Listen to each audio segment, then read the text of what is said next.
వానికి ఇంటికాడ సద్దన్నంలో ఇంత మామిడికాయ తొక్కేసి తినమని చెప్పొచ్చిన. మరి ఈడు ఇంకా రాలేడు ఆఫీస్కి. ఏడీడు సతీ 3 పూటలు 3 గంగాలాలు వండి పెట్టనీకి ఇక్కడ ఎవ్వరూ ఫుర్సత్తుగా లేరయ్యా. సద్దన్నం పెట్టకపోతే సన్న బియ్యం తెచ్చి బగారేసి పెట్టాలా నీకు? ఏందిరో సద్దన్నం పెట్టినా నన్ను ఎడ్డిస్తున్నావా? అమ్మయ్య అదికొచ్చింది. ఏందిరా మళ్ళా పల్లెకిన పోతావా ఏంది? ఇదే నా పల్లెటూరు, నువ్వే నా తల్లి గారు, తినుమారు వార్తలంట, పూషమ్మ దీవెనంట. ఇక నువ్వు గిట్లనే చేస్తావంటే చూడు సత్తి, మనూరు పెద్ద పటేల్ పొలంలో నేను పనికి తోలుతా. ఏమనుకుంటున్నావు? ఇవన్నీ ఇనం ఫొరం పోకు బంజర భూములు అంటే సర్కారు అన్నమాట.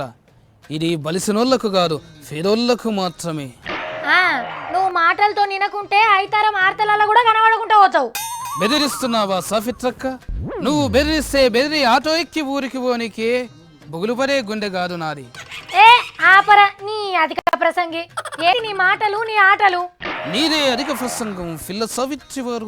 నెత్తి మీద దక్కిలో సౌరం పెట్టుకుని నువ్వు నిజంగా సావిత్రివేనా లేక నిజం సావిత్రికి డూప్లికేట్ లబ్బరు సావిత్రివా?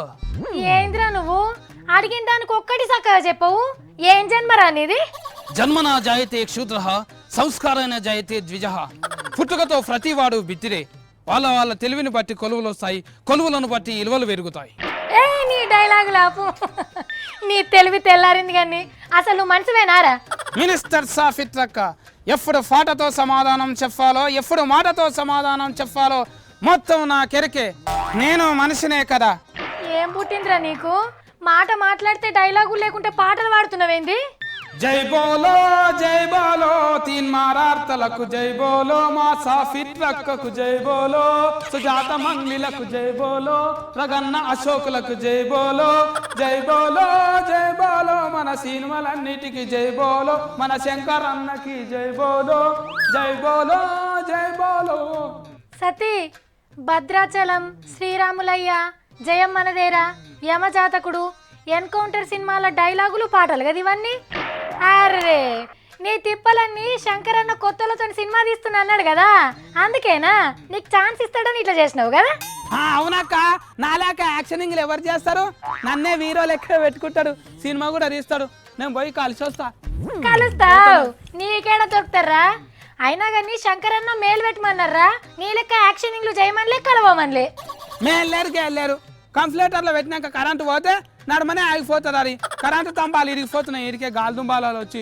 నేను డైరెక్ట్ గా పోయి కలుస్తా శంకరన్నను. నన్నే పెట్టుకుంటాడు హీరోగా.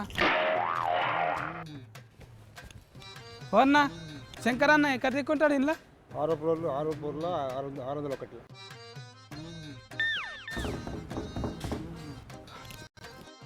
సార్ నమస్తే. మంచిగా ఉన్నా, మీరు మంచిగా ఉండరా? అర్రే ఇది నిజంగానే పోయిండేంది? శంకరన్న మంచిగున్నావానే? నమస్తే అన్న నీకు. అమ్మా సావిత్రమ్మ, నువ్వేం భయపడకు. సత్తి నేను దోస్తులమే, మేము మాట్లాడుకుంటాం, నువ్వేం టెన్షన్ పడకు.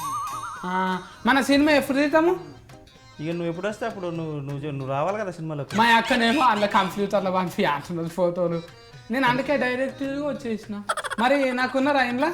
నీయాసం అంటే ఆనుముత్యాలని సినిమాకి పరిచయం చేయడం కోసమే ఈ సినిమా. ఇస్తా అంటే మళ్ళీ నేను ఇంటికి పోయి బట్టలు ఉతుక్కొని ఇస్త్రీ చేపించుకొని వస్తా. ఎందుకు సినిమాలో ఇస్తాం కదా, నీకు ఏ క్యారెక్టర్ ఉంటే ఆ క్యారెక్టర్ సంబంధించిన బట్టలు మేమే ఇస్తాం. హీరోయిన్ ఉంటుందా? అంటే నీకు హీరో క్యారెక్టర్ కావాలన్నా? నాకు వద్దు, రవిడి గుండెగాడు వద్దు, హీరో వద్దు. మరేం కావాలి? నాకు పిచ్చారే. నువ్వు పాట బాగా పాడతావట, చాలా బాగా పాడతావట, పాడొకసారి. మర్చుకున్నాయి నాకు ఏడున్నానంటే, ఒకటే జననం ఒకటే మరణం ఒకటే గమ్యం ఒకటే గమనం, గెలుపు కొరకే బతుకు గెలుపు అంటే బతుకు.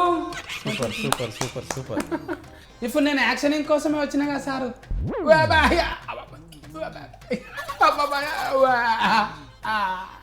మా సత్తిగాన్ని అందరు తెలివి తక్కువడు బిత్తిరోడు అంటారు కానీ మావాడు తెలివిమంతుడే. ఆయనతో పుసుక్కున్న శంకరన్న మావోనికి హీరో ఛాన్స్ ఇస్తే నా పరిస్థితి ఏం కావాలి? అమ్మో, నాకు కూడా ఇస్తలే శంకరన్న.